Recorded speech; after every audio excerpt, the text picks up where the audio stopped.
This video is dedicated to my time working as a warehouse pickpacker for H&M Fulfillment Centre here in Australia.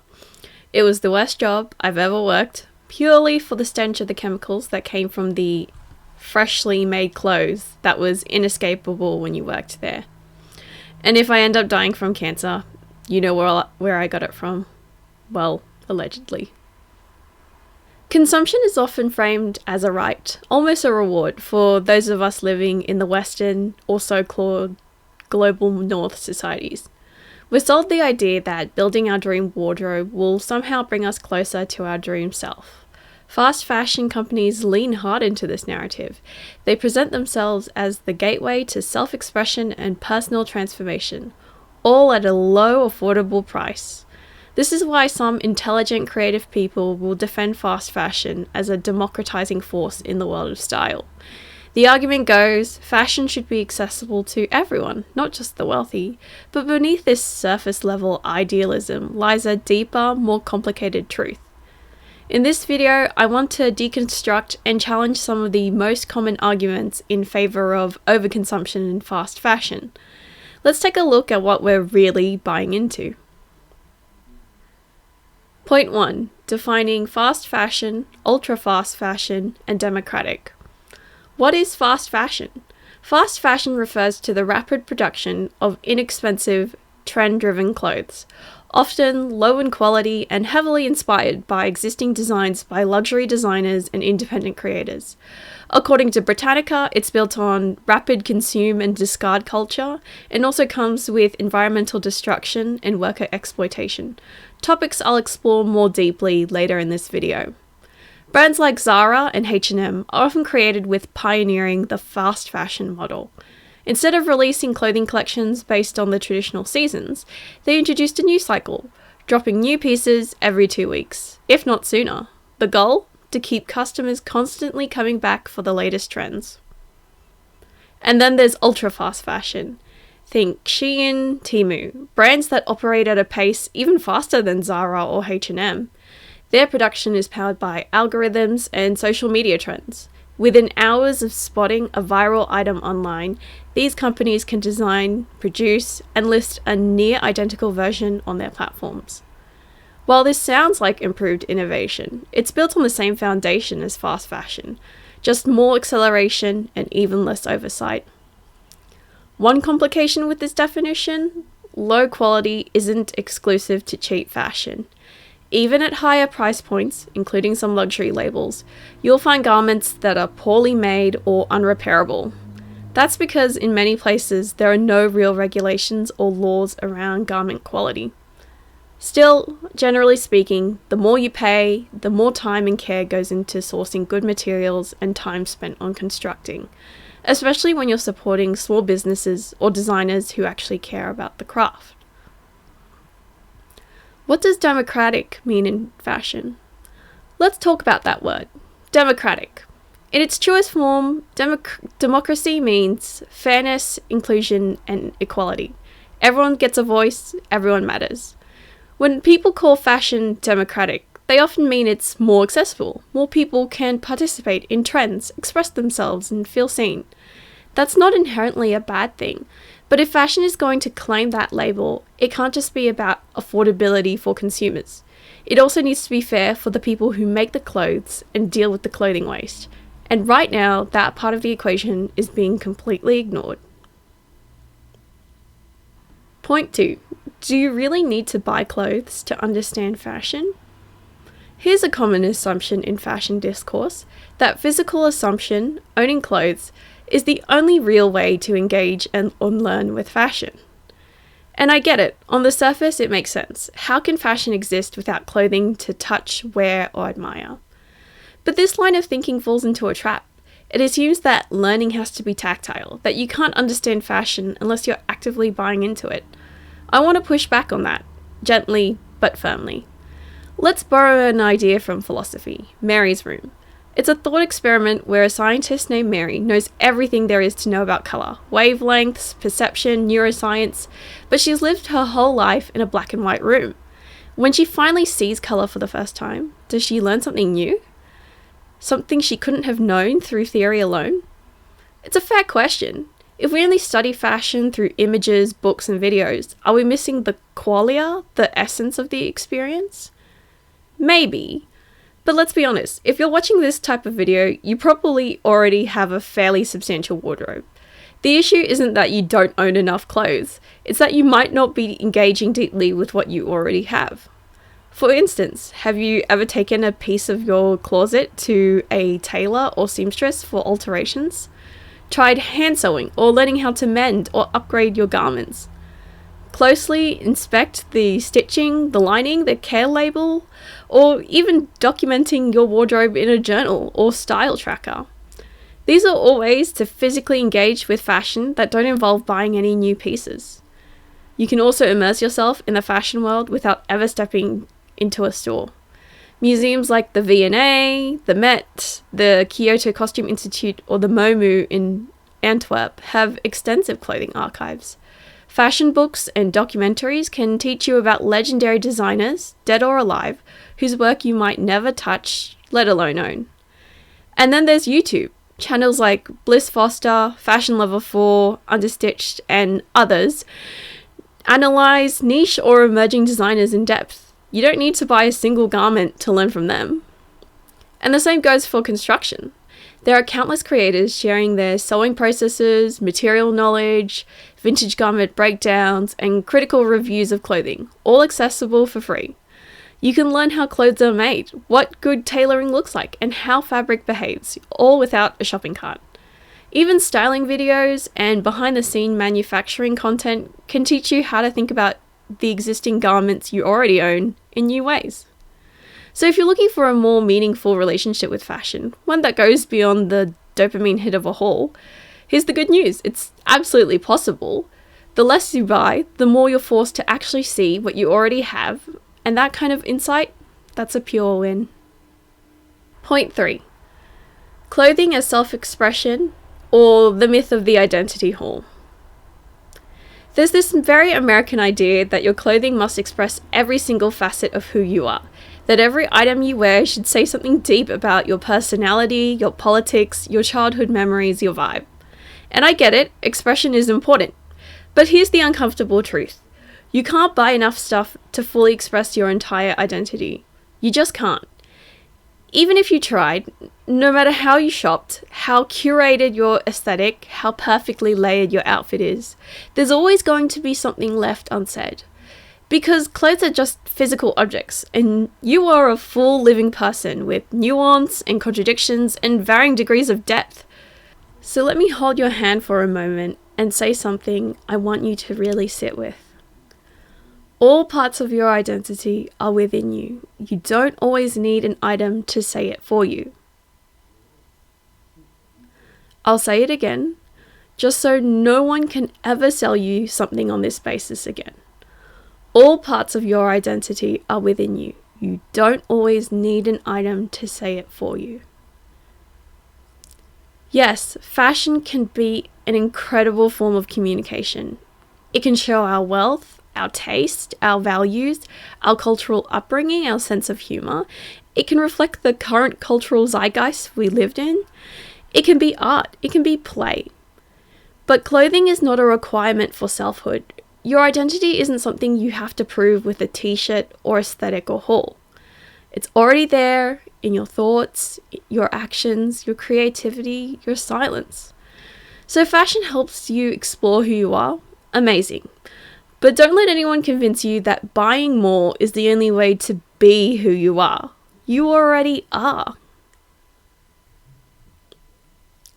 Point 4. Fast fashion steals from small designers and gets away with it. By now, you've probably heard of a story where a small designer or independent artist pours time, care, and skill into a unique piece. And somehow, a few weeks later, an eerily similar version pops up on a fast fashion site available for the ridiculously low price of $3.99 plus shipping tomorrow. It's not a coincidence, it's theft, and it happens all the time. Take, for example, that viral TikTok where someone found a fast fashion version of the Versace dress from 13 going on 30 in the thrift store. People were defending its existence like it was some sort of public service because it has cultural significance. Because people deserve access to iconic fashion. But this is peak fashion illiteracy. There's a big difference between a couture silk Versace dress and a Halloween quality polyester knockoff. Just because these two things look the same doesn't mean they have the same quality, care, design details, and value. Fast fashion not only copies ideas from the original designers, it strips them to an alien object. The original creator isn't credited. They don't get social recognition or financial return. They just get ignored. Meanwhile, the copied design is mass-produced and sold for pennies by fast fashion companies that pretend it magically appeared from the trend ether. And consumers, unaware or indifferent, keep buying into it. This isn't just unethical, it's economically damaging. That stolen design could have generated meaningful income, visibility, and credibility for the original creator. Instead, that value, both social and financial, gets funneled straight into the pockets of major corporations. This dynamic widens the gap between independent creators and major fashion companies. It fuels inequality, where major companies get richer and small businesses are left struggling to stay afloat. If you're interested in the deeper philosophy behind this, object alienation, and how it detrimentally affects our relationship to fashion, I talk more about this in my previous video, My Ex with Fashion. Point 5. Poor people need fast fashion. The Strawman I hate the most. Let's get one thing straight. Poor people have always had to make do with what's available to them. They don't have the luxury of thinking about colour palettes, fabric blends, or whether a seam is French seamed or overlocked. Truly poor people aren't out here planning outfits. They're worried about where their next meal is coming from, or what happens when their lease runs out, or how to scramble enough money for rent. They are focused on surviving. They'll take what they can find from donation bins, from the street, from wealthier relatives, or kind strangers.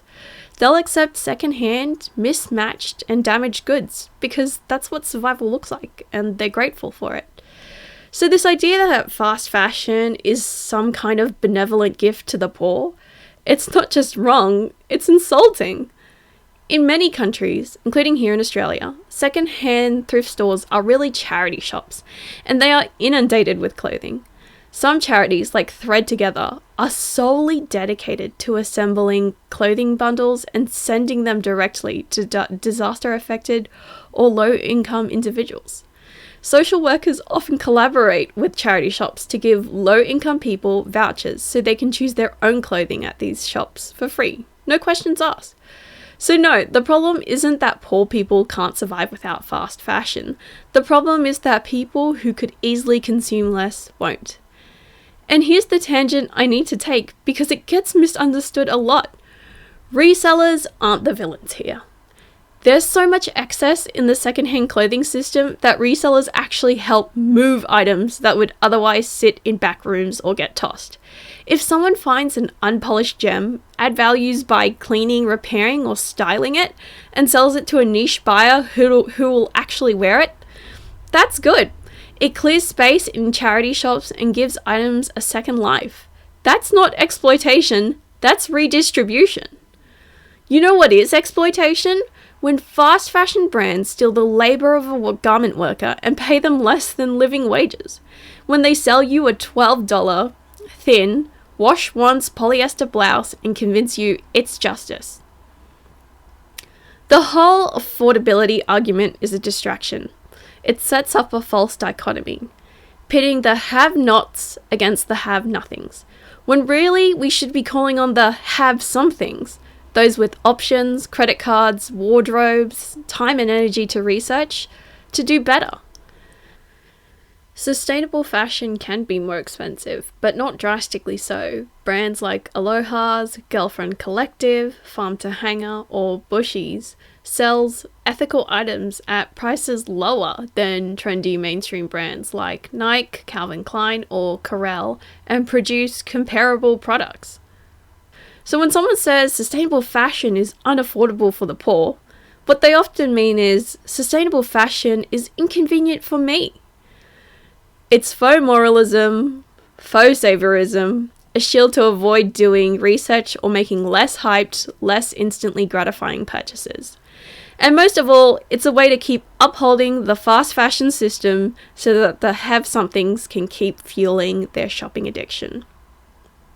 Point 6. Declining quality and clothing overload. Who really benefits? Here's an inconvenient truth about fast fashion. As production speeds up and prices stay low, quality has to go down. This is an inevitability in rapid clothing production. And when quality declines, the people who suffer the most aren't the ones doing the hauls. They're the ones who wear those clothing last. Middle class and upper middle class consumers, the one who can afford $500 Shein hauls, gets first dibs. They receive the clothes in their best condition, unworn, unwashed, freshly cut off the sewing machine. They wear them once or twice for social media or for the dopamine hit of something new. Then, lightly used or not, the items get tossed to charity shops, to donation bins, to friends, or directly into landfill. And so the cycle begins. Those same clothes, already deteriorating, end up in thrift stores, where they're supposed to be a resource for lower income people. But thrift stores are now overflowing with poor quality, damaged fast fashion. And since many second-hand stores are underfunded or inconsistently managed, some of this clothing still gets priced and put on racks even when it shouldn't. Meanwhile, lower middle-class buyers who can't afford to constantly replace their clothes are stuck with fast fashion that falls apart faster. They're forced to rebuy more often, not because they want to, but because they have to, and often they don't know there are better options, or they don't have financial access to them. The poorest users, those without stable housing, secure work, or a clean place to do laundry, are left sifting through the bottom of the pile. They get the clothes at the end of their life cycle. Thin, torn, stretched, pilled. Clothes that can't hold up to the physical demands of their lives. Manual labor, rough conditions, constant movement. These are the people who would benefit the most from durable, repairable, well-made garments. But those are the exact people the fast fashion system ignores. And then, when even charity shops can't move the clothing anymore, it gets compressed into bales and shipped overseas, often to developing countries like Ghana. There's massive amounts of unwanted fast fashion floods the local market. Even resellers, who are incredibly resourceful, can't sell all of it, so the overflow ends up dumped in their local area, or worse, in the local waterways. As these synthetic fabrics break down, they release toxic chemicals, microplastics, dyes, polluting ecosystems in places that had nothing to do with their production or purchase. The winners? Upper and middle class consumers who get the temporary thrill of a haul, fast fashion executives who get rich off the back of all consumer classes, and then the losers? Lower class consumers who are stuck sifting through and rapidly wearing out low quality unfixable clothes, and the people with the least power and their environments absorb all the damage. This isn't just a case of cluttered thrift stores. It's a global system of waste, and it's the people with the fewest choices and least economic power who pay the final highest cost. Point 7. The abundance of clothing is messing with our mindset. Here's the thing, when clothes are everywhere, we start to value them less. And that's not just bad for our wallets, it's bad for the culture of fashion as a whole. Think about it, why bother fixing that old hoodie when we can just order a new one with next day delivery? Clothes have become so cheap and so accessible that we've stopped caring. We thought large abundances of clothes would make us happier, but instead it's giving us decision fatigue. It's one more thing in our already cluttered, overstimulated lives. This is Antoine actually talked about this in his Fashion Trends of 2025 video, this decision fatigue mindset, but he and Business of Fashion came to the conclusion that AI tools could help consumers refine their choices and consumers will seek more curated brands with more storytelling. Whereas I think the average consumer will just fall back on the familiar fast fashion or established brands to try to avoid that side of the fatigue altogether. If an overwhelming amount of new clothing choices are coming out every week, I think that instead of appreciating what we already own, we're always thinking about the next drop to cop, the next trend to ride, the next haul, the next outfit to flex. And over time, this mentality can erode our standards. We start to accept thinner fabrics, cheaper stitching, and fast-wearing materials without even noticing. The quality drops and we just go along with it. It's like we're slowly poisoning our relationship with clothing and we don't even realize it. Point 8. Fast fashion and overproduction rely on exploitation. The fast fashion system and the overproduction of clothing that supports it often depends on extremely low factory margins, worker exploitation, and environmental damage. It impacts the most vulnerable communities in the world, people who bear the brunt of these consequences through no fault of their own, while wealth continues to concentrate at the top. This isn't reflective of a democratic society or a fair global system. It raises a question: are we really in such desperate need of a dopamine hit or a way to express wealth, taste, or identity that it justifies these costs? Fast fashion companies, like many major fashion brands, typically act as exploitative middlemen. They place large, rushed orders and pay factories and contractors the minimum necessary so they can maximize their profit margins. In response, factories then pass that pressure down to workers, often using piece rate wages and expecting long unpaid hours that go unrecorded. Workers in these factories are usually limited in options. Many are trapped in isolated areas, functioning as company towns or in trucking systems, where there's no effective labour regulation or real avenues to report malpractice. Others may not be aware of their rights or feel unable to speak out, especially if their immigration status is unstable. Organising for better conditions becomes incredibly difficult in these circumstances. And for the Ghanaian people, whose lives are around the Kanto-Manto market, the final dumping ground for fast fashion overconsumption overflow, large volumes of second-hand and unsold clothing end up there, often unusable or low quality. Their drinking water is poisoned with clothing dye runoff and microplastics, and their environments are polluted with cantankerous eyesores of piles of discarded clothing. The strenuous labour of transporting and sorting massive bales of clothing causes injuries and strain to the Ghanaian people, and because of the unsafe conditions and physical burdens, has killed their children and babies.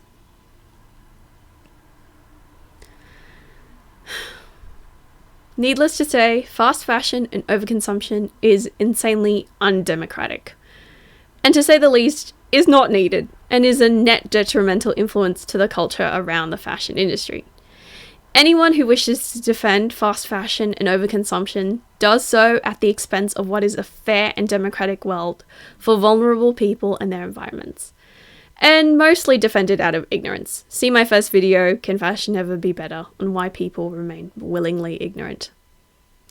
Fashion is a job. Fashion is visually appealing. Fashion can express parts of our identity, but it can't be the summation of who we are. And whilst I love fashion, the clothing, the apparel, the design, the trends, heck, even owning some clothes. But if certain people keep pushing this narrative that fashion needs to be done at the expense of clothing quality, our environment, and other people, I will start justifiably telling you to piss off.